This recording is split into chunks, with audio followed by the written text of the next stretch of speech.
చాలా మంది చాలా మాటలు మాట్లాడుతున్నారు. ఒక ఆయన గండి రామారావు ఎత్తిపోతల పథకం నేనే తెచ్చానని చెప్తున్నాడు.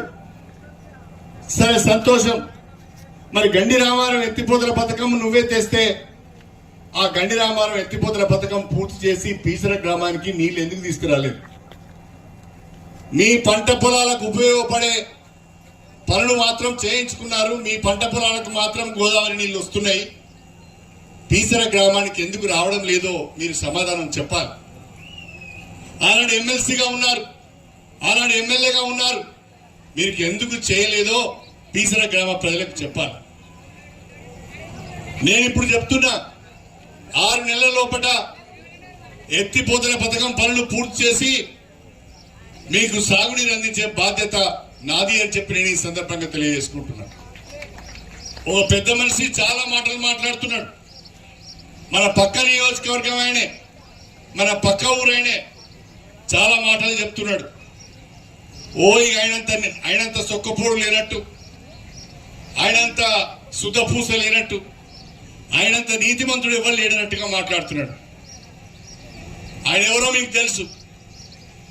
మొన్న కల్వకుంట్ల కవిత, కేసీఆర్ బిడ్డ, ఆమె ఒక మాట అన్నది, కేసీఆర్ చుట్టూ కొరివి దయ్యాలు చేరినాయి, కేసీఆర్ ను పనిచేయిస్తలేవు, కేసీఆర్ ను ఆగం చేస్తున్నాయి, కేసీఆర్ ను అడ్డం పెట్టుకొని 100 కోట్ల రూపాయలు సంపాదించుకుంటున్నారని చెప్పి ఆమె ఒక మాట అన్నది. ఆ కొరివి దయ్యం ఎవరో కాదు, మన పక్క ఊరోడే. ఆ కొరివి దయ్యం ఎవడో కాదు, మన పక్క ఊరోడే.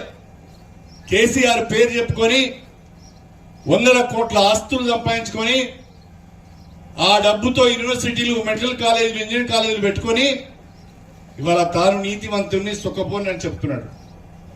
నేను 30 ఏళ్ల నుంచి మీతో ఉన్నా.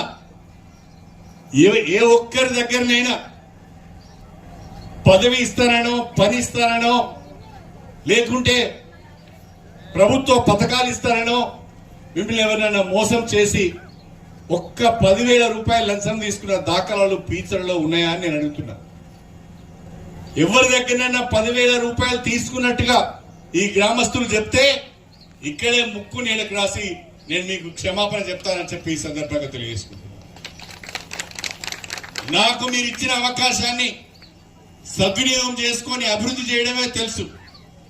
దందాలు చేయడం రాదు, తప్పుడు పనులు చేయడం రాదు, మీకు తలవంపులు తీసుకురాను.